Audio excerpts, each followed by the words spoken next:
Namaste and welcome back to the True to Yourself podcast. I'm your host, Ananta Ripa Ajmera, and today I'm going to talk to you about the purest love there is, and that is the love of the self.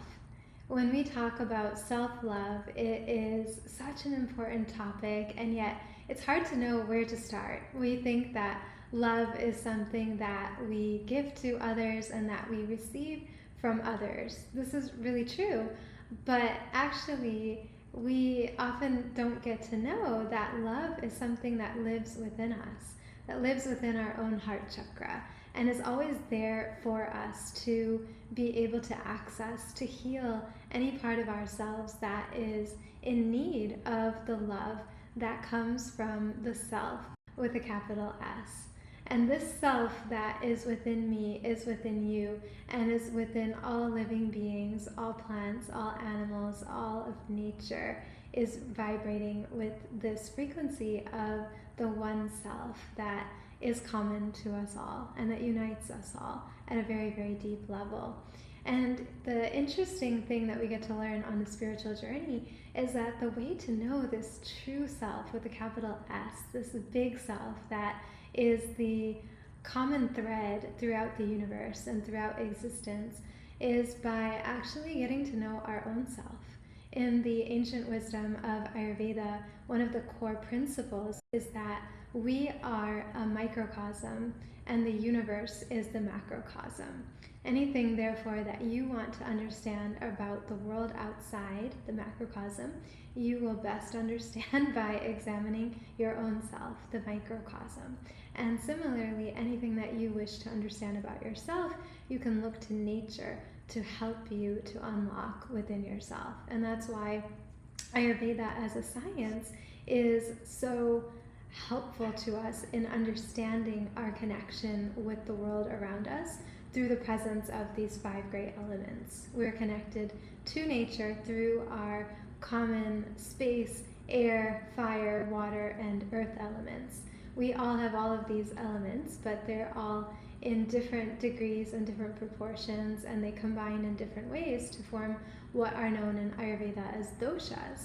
And when you know your kind of unique composition of these 5 great elements, you're able to really harmonize yourself with the world around you, and also to understand more, even at an emotional level. The emotions vibrate at a frequency connected with these 5 great elements as well. When we talk about emotions like anger and frustration, they are really connected with too much of the fire element. When we talk about emotions like grief and really deep sadness, and also the emotion even of compassion and love, we are talking about the water element. And when we connect with the emotion of fear and anxiety, it's a lot of movement of the air element within the mind. And when you look at nature, you see the air going through tornadoes and through hurricanes, and our minds literally through fear can create that kind of experience for our bodies, right? And our fear can translate into all kinds of problems at a physical level. Similarly, our anger can be seen in the outer world as the presence of a volcano erupting, right? And we can be like that volcano erupting like crazy, or this ball of sunshine, where when it's just the right amount, it's brilliant and you really are happy to have it. But when there's too much of fire, too much of sun, and it's just, burning us, then we know that it's too much of the fire element, right? So that excess of fire is anger, and that creates a lot of havoc in our minds and bodies as well. I actually have gone through this amazing journey with the emotion of anger that I feel compelled to share with you a little bit about today myself.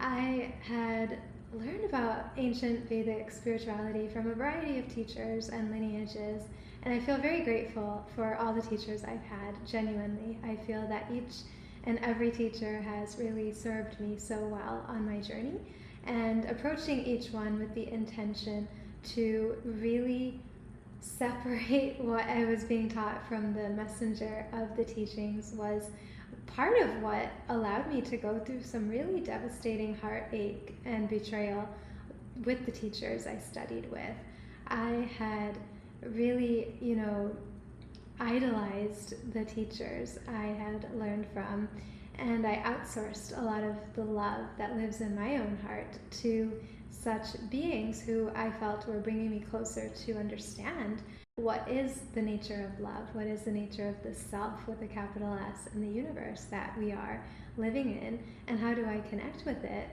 And I don't regret any part of that journey. I feel I had to go on that journey, and I had to then wake up through that journey to realize that the ultimate teacher is actually within ourselves. The real guru lives within you, within me.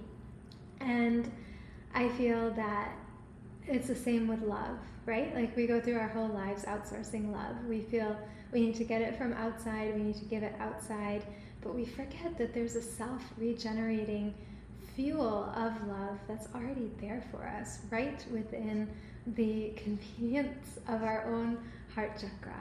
And once we know that this is actually where we need to be looking, it makes the journey a lot more efficient and effective to actually unlock what it is we're really looking for. I remember listening recently actually to an amazing podcast that Elizabeth Gilbert, the famous author of Eat, Pray, Love, had given with Oprah Winfrey about her journey of writing this extraordinary book about traveling to Italy and eating her way to find love, going to India and praying her way to find love, and then ultimately going to Indonesia and finding love in another human being.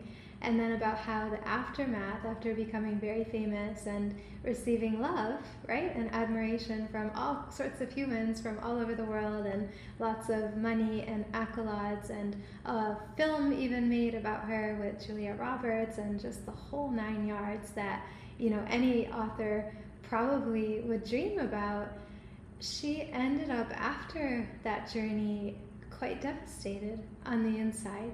Here, all of the outer success had come to her doorstep, maybe rather unexpectedly, and rather than feel such joy and happiness and fulfillment at what was coming from the outside, she found herself actually leaving the relationship with the person she wrote about in the book and going to pursue a relationship with a drug addict.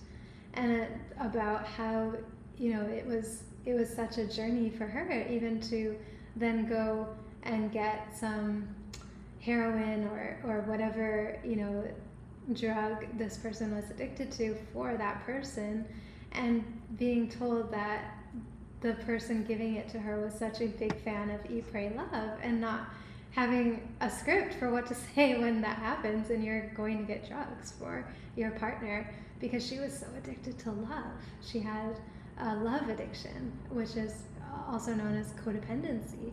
And I feel that we all have this, to a greater or lesser extent. A lot of us look to food, look to spirituality, look to romantic relationships or any kind of relationships, look to social media, look to other people's acknowledgement and praise to try to get that love that we're always looking for.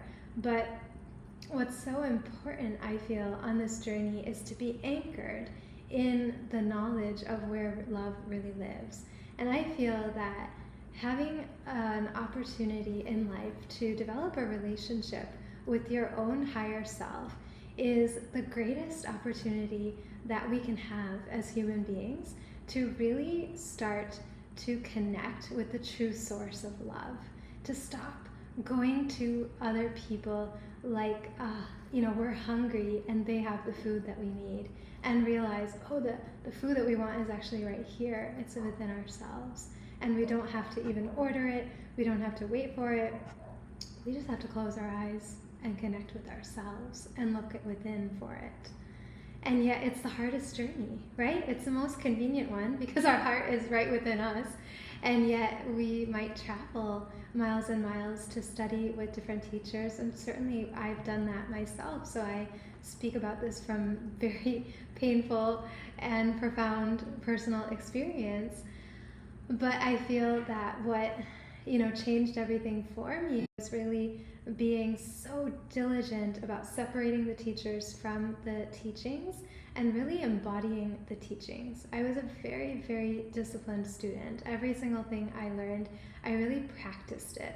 I basically lived a monastic lifestyle for many years, and I loved it because it was an opportunity to really experience the liberation that comes from discipline and that comes from actually connecting with the source of love and connecting with the divine within our own self.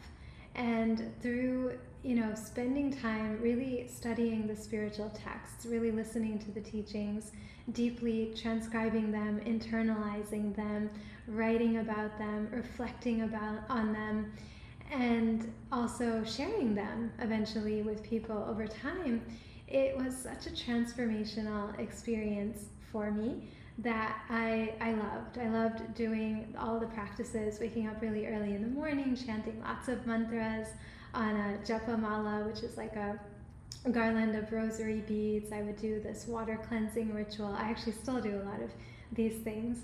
And it is something that I just, got into such a rhythm with, and doing a lot of selfless service and, the whole process of sitting with the truth, receiving the truth, listening to the teachings of the truth. I never would miss a lecture. And I would spend a lot of time internalizing it, practicing what I learned, and then, sharing about it through editing books, through doing different kinds of service projects for the school. And then, abruptly, as I was completing the editing of a very, very powerful book, actually about discovering the sovereignty within yourself, I really got tested if I understood what it is I was learning about in this laboratory of spiritual teachings. And over time, I really realized that the most important teachings that we know are signs of true spirituality awakening are when we can really practice detachment and discernment. Discernment of what is true versus what is false. Discernment of what is going to be beneficial for us and also other people, and what is not, right? And the detachment is the ability to let go of that which no longer serves us. And as I really, really surrendered to practicing these two primary disciplines, I got into a really tough few months, like a 6-month journey of just one betrayal after another in this organization. And I didn't even have time to do all the elaborate practices that I loved to do and that I had done so diligently for so many years, because I was being inundated with so many outer things I needed to do to basically help these teachers manage their lives. They're really dependent upon me, and because I was somewhat addicted to love that came from outside and from them, I was very much, all about doing whatever it is I was asked to do as per the ancient tradition of study with traditional teachers. And so I was very, very busy. I didn't have as much time to do the practices that I had come to really love and appreciate. But I developed a new practice during that tunnel of going through all this heartache and betrayal that really got me through. And that was just a really simple practice of placing my hands on my heart multiple times in a day. And I invite you to join me in doing this. Just place your hands on your heart, and we're going to silently repeat a self-love affirmation. It's very, very simple. I love myself unconditionally. I love myself unconditionally. I love myself unconditionally. And as I will do this, I would just observe whatever emotions were coming up. And it's like giving a hug to yourself, right? Like you feel your own heart. And I would feel sadness, I would feel some anger, I would feel, just so many things But it was my way to really connect with me through this process. And it was my way to really get to know my own heart, to get to know my own emotions, to know my own pain, to know my strength also. And also to practice forgiveness, right? Forgiveness is a quality of the heart. And it's something we can only give to another when we're able to extend it to ourselves first and foremost. And I had to really forgive myself for allowing myself to go through so much of punishment and abuse of different kinds, and just, being gaslighted, being manipulated. And I, in doing that, actually came to a really important discovery that I had just basically recreated my own childhood trauma subconsciously to have an opportunity to rewrite the end of that script. And because I had gone through this journey of so much study and an intention to really live the teachings, not just digest them and absorb them and, approach them like a hungry animal, but to actually live them, to actually embody them, through God's grace, right? There's a combination of our own self-effort and God's grace that I feel goes into everything. I really experienced an awakening to my own sovereign power to say no and to forgive with grace, and also to set some really, really healthy boundaries for the first time, perhaps, in my life, in this particular classroom. And it was the beginning of learning on a whole new level what it meant to really be a spiritual warrior, and what it meant also to really practice loving myself, and to learn how to be a friend to myself, how to really become my own best friend.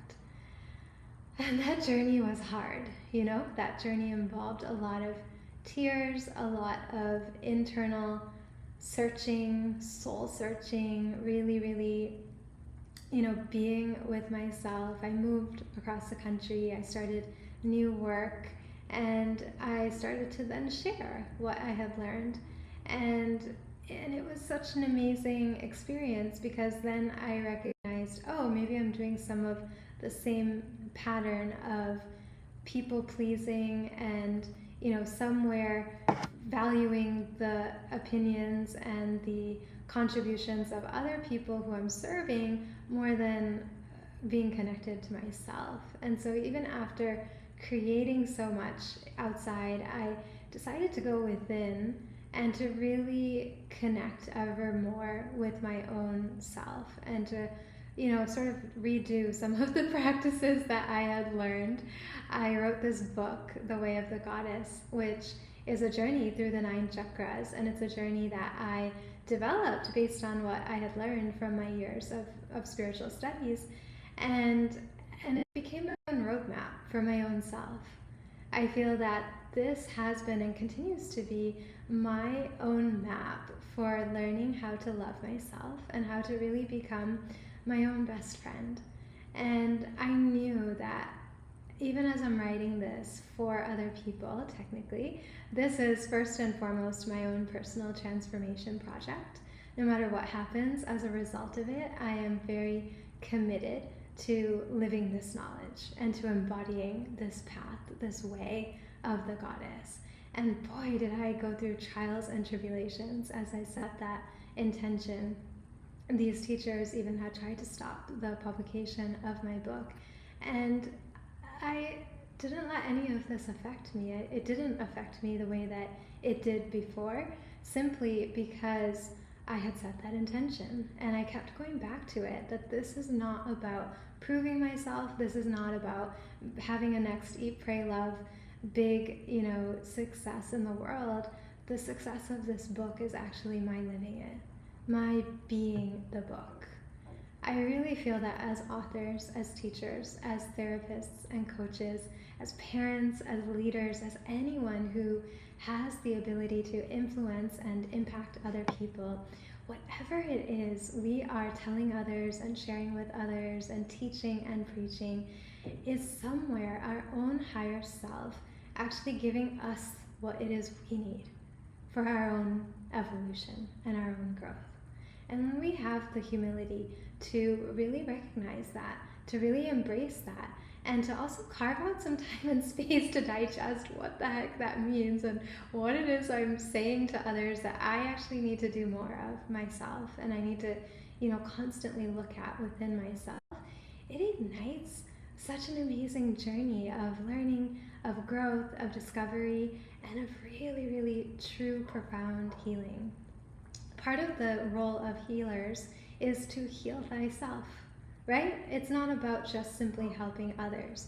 I personally started learning Ayurveda, the world's oldest healing system, and the sister science of yoga, with the intention of helping others. I had no intention of actually doing it myself. I thought, oh, I'm fine. It's all about what I give, right? It's about how much we help others, that we get valued and that we get rewarded, right? With the worldly things that come with being of service, right? Even having people say thank you, as simple as that, and then as I got into writing books, I didn't even seek that out, but it came to me. And it could have totally become about what kind of attention I got as a result of it. And I'm very grateful that my books have done really well in the world, as far as, whatever that means, as far as other people's benefiting from them and having genuine experiences of transformation with them. But as I observed in my teachers, they were teaching one thing and practicing another, and totally miserable as a result. And I realized that, gosh, what they're teaching would help them so much. It's exactly what they need to learn. And as I'm saying that about them, I'm realizing that's what I'm doing as I write. That's actually the main thing, is that I live this journey. And I am so happy that I set that as my intention, because it's made me just ever open and eager to learn every single day. My dad always says that life is a learning curve. Every day you learn something new. And I literally have learned something new every day of these past years of just, learning what it means to even share this knowledge with you, how to do a podcast, how to, be out in the world on social media, how to write books, how to get them published, how to, actually follow through on my own promises to myself and to other people. And just having this focus on integrity, right? And on really embodying what it is I'm sharing with other people. It's led me so deep into discovering so many different healing modalities as well. Most recently, I had been going locally for acupuncture sessions to help with some neck-related trauma that I've had due to a car accident I was in almost 3 years ago. And the acupuncture was amazing. The center has all kinds of different healers and all different kinds of sessions that you can benefit from. So they had a homeopathic consult available where you could go for 15 minutes and have a free reading of your organs and see what may be needing some harmony and, help, right? So I'm like, oh, this is cool. This is like my chakra healing guide that I help other people, discover which of their chakras are needing some attention or maybe out of balance, and how they can align it. And you can, check that out in the show notes. I have a link to the chakrahealingguide.com. But this was like my chakra healing guide, to go and have this doctor actually check out all of my organs and the energies connected to them. And it was so amazing what he discovered in terms of these really, really old programming of scripts that I had had since traumatic childhood experiences. I realized along my healing journey that I definitely recreated parts of my childhood in order to be able to be the sovereign author of the ending of that script. And I was very proud of myself for the way that I resolved the outer conflicts that I had with these teachers who had tried to really, manipulate me to such an extreme degree. But it wasn't over just to have resolved it even in a better way with them. It was actually what I had internalized about that situation that needed to be literally rewritten. I teach a spiritual warrior program, now known as Become the Hero of Your Own Journey, to help people do exactly this, to rewrite the story of their own trauma. through the lens of the hero's journey and through applying some of these ancient spiritual teachings to your very painful, personal life situations. It was so amazing and so humbling to have someone offer me the opportunity to do that for myself. And after teaching this program, twice, I sat down and literally was supported to rewrite the script of the trauma that had led me to this dark situation of betrayal and manipulation with outer teachers. And I'm like, wow, I'm so glad that I was open to this and that I was ready for this, because I had that intention and I had that understanding that whatever I'm doing for others is also something I need to be receiving from my higher self and from, whatever sources are aligned with that in the outer world. And it was just so beautiful and so amazing to be able to literally be guided in how to rewrite the way I internalized traumatic experiences in my own childhood. I have done this in my book, definitely, for a lot of the situations that I have been in, and it's been very, very liberating for me. But it was just amazing to have someone else actually help me with even deeper stories that go even further back than anything I have ever even written about. And I can't tell you how much relief I have felt from that discovery of where this really deep-seated anger came from. I was having so many breakouts in my skin for all these years of recovering from the abuse that I went through with these teachers, and yet it wasn't until I connected with this doctor that he could really, really take me right to that source of the trauma and rewrite a script that includes forgiveness of myself and forgiveness of the other, and an intention to really dissolve that karma that created that situation. Because on a spiritual level, nothing happens by accident. There's nothing random, and there are no coincidences. We are always creating our life. And when we know this, when we know that every thought, every word, every action that we take is actually creating the seeds of the karma that comes to us in the future, we start to become really, really responsible beings, and we become awake to not only our responsibility, but also the power then that we have in our own hands to write the story of our healing and to write the story of our hero's journey. And, this experience of receiving the medicine that I give to others for myself and finally getting clear of all this heat in my skin that was creating all these recurring breakouts that I could not even solve, even though I have all this knowledge of Ayurveda, which helps so many people with skin, and even I have helped a lot of other people with their skin, but somehow mine was just, continuing to be a problem. I got to the bottom of it, and I was like, wow, it's amazing how the universe brought this to me. And I also am just so grateful now to have this new community called the Circle of Life, where I am continuing to do this for myself, actually, first and foremost. Creating the Circle of Life community has been my gift to my own self. I have to say this because it is helping healers, therapists, coaches who are giving to give from a full cup and do so with ongoing connection that sustains them. I have met so many incredible healers, teachers, therapists, and coaches through my healing journey. And I've also met some really crazy ones that I, got through a lot quicker than I did my original teachers because of what I had learned from that classroom. And I really, really strengthened my muscle of discernment and detachment. And in that process, I realized, gosh, I have all these great friends.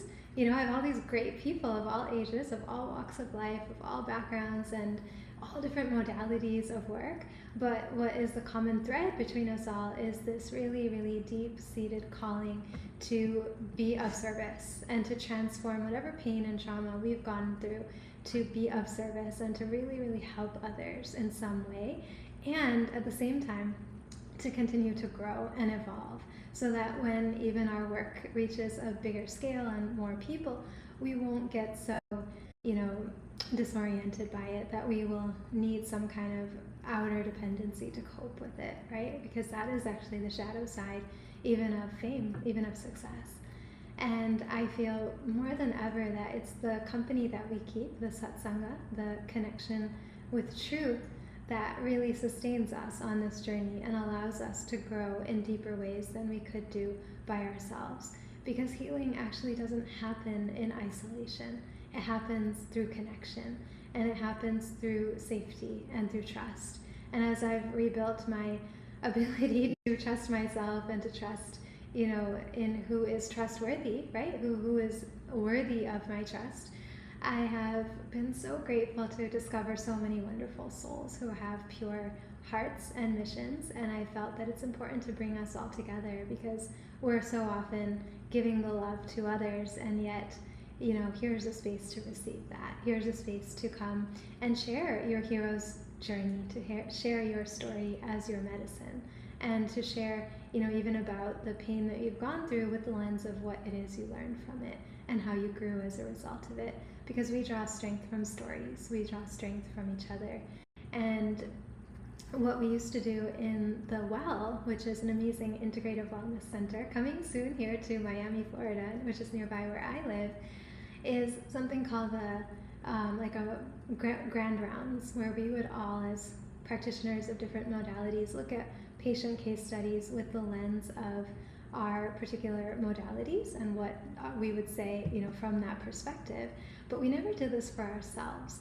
So I decided to create a space where any healer, therapist, or coach can bring their own questions. It could be related to clients or patients, no doubt, but also your own questions, like, okay, this is coming to me, right? Like, this person has this issue. What is that mirroring back to me? Because it always is. Nothing comes randomly, right? Everything is a teacher. Everyone is a teacher. But are we awake to learning? What are we learning? And also, how do we learn from each other? And how do we draw upon the collective wisdom that we all carry, right? So that it's not like a personality-based mission, but actually one that is inviting of a true sense of connection through community and people who have the same values. Another offering of this circle of life, as I call it, is a member-led workshop. Each month we have a workshop based on one of these 9 themes of the hero's journey that I take you through this podcast, through my book, and that has just become a life map for me. And this month, in October, we're actually doing a special member-led workshop with my student Cheryl Montanez, who was my guest on the last episode of this show. And she talked about her heart healing transformation through the Hero's Journey program that she was with me in. And she actually is an emotion code certified practitioner. So I asked Cheryl to lead us in an emotion code member-led workshop. I'm personally so excited for it, because it's all about releasing trapped emotions that have come in when we've had such overpowering experiences that our body literally could not digest them or process them. And so they get stored somewhere in our body and keep creating problems for ourselves in different ways or the same way, and just over and over again, right? So as I've gotten cleared of many things, I'm still so excited to know, like, okay, is there something in my neck from the car accident trauma? Is there any fear, that got in there because that was such an intense experience? Is there still anything more from my childhood that I need to let go of? Like, I'm so excited to explore this and just, get into releasing more and more of this, and, really just walking this path of liberation. I love teaching about this because this is what I'm learning. I'm learning to be the hero of my own journey in every possible way.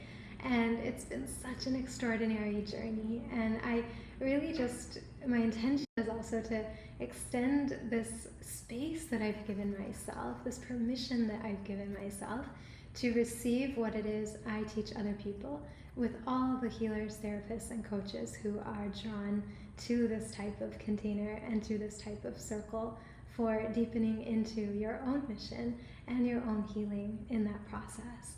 And as we do so, we really learn to befriend ourselves first and foremost, because that's the medicine, that's the love actually that comes from deep within, that sustains us, that heals us, that transforms us and that allows us to continue to give from a full cup, right? And have that ongoing connection. There's a lot of loneliness, I think, in those of us who give and heal.